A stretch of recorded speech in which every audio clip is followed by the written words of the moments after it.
everyone, my name's Tash and I'm an artist based in the UK, and I love to spread the joy of creativity and its effects, positive effects on our wellness and well-being.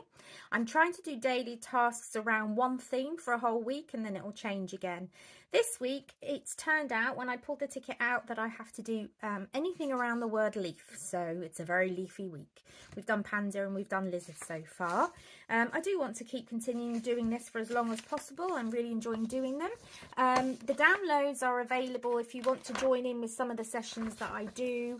You can get them from my W for a small fee, and that helps just to cover me financially so that I can keep doing these videos for everybody. Okay, please do follow, share, like, comment and all those things, and I'll see you in the video. It's coming on its way. Okay, so in the packs that you can download, there are learn to draw sheets using the grid method. There's lots of ability ranges, but they are for beginners, so all will be hopefully achievable for you.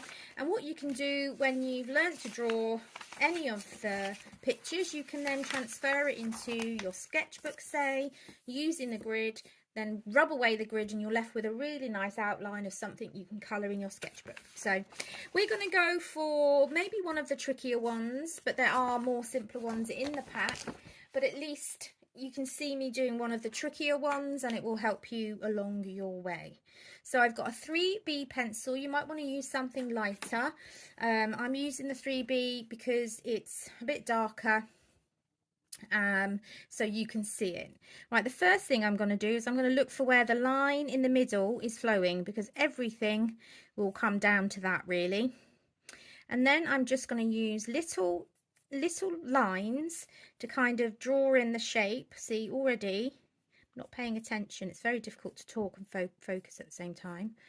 I'm not quite where it needs to be.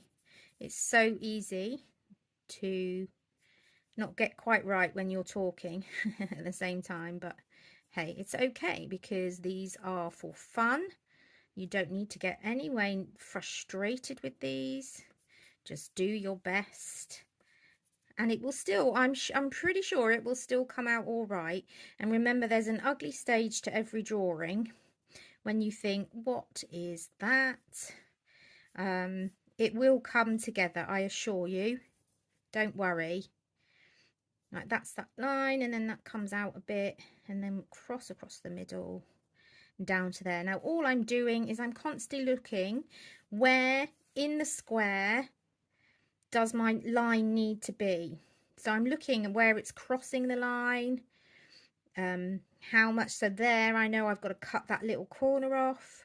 I'm going to create that little corner there, then I'm going to come down a bit, then I'm going to do the outside of that to about the middle of that square, not touching it, but then I'm going to come and draw the next big part of the leaf in, and then that's going to come and almost join the stalk.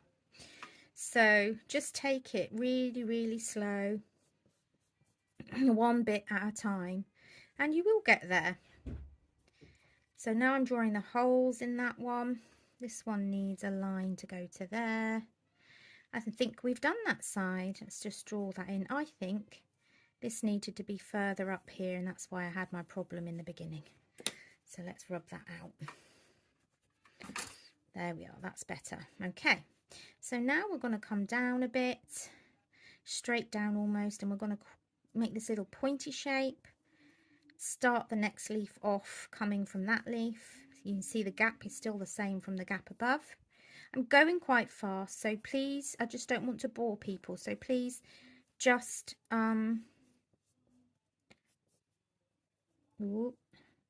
fast forward me, pause me to whatever speed you need to go at. Okay, that's what that button's for. Oh, needs to come down a bit there. That's the problem, as I've said, trying to talk and concentrate at the same time, it's so hard. And then we're gonna come up through there, up and round, and then the next leaf drops down into that next box, and we can come round, draw that in there, draw that bottom one that's sweeping up, draw a little point in, and we're done. Okay, now obviously, as I've said, I was doing that quite quick. I am so used to doing these now that I can just scan with my eyes and work it out. What you need to do is just go slowly if you're just starting out, and just be really, really careful of where the lines are in the boxes, and that will help you and guide you. Yeah, and that's it really. Draw that line here, which is coming from here and just goes all the way down the middle. There we go. So it's all drawn. Now we're going to line it. So I'm not going to use the 0.1 micron, it's too small. We're going to use my normal fine liner. It's the type of fine liner you can get anywhere, in your supermarket, anywhere like that. So just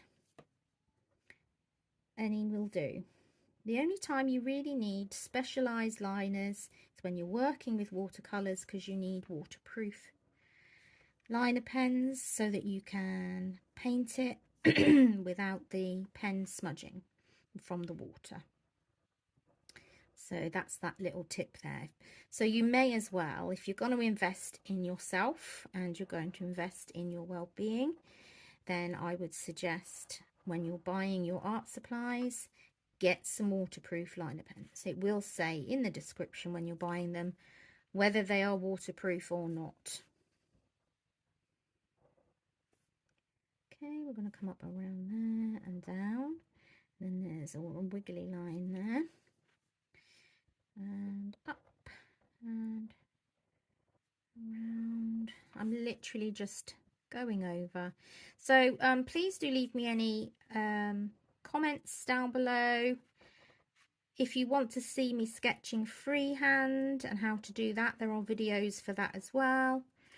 This is the grid method of learning to draw, which might help you to start with, because what it's doing is it's teaching you observation skills, and it's teaching you how to look at things in relation to other things. So for instance, I would say, right, so that point's there.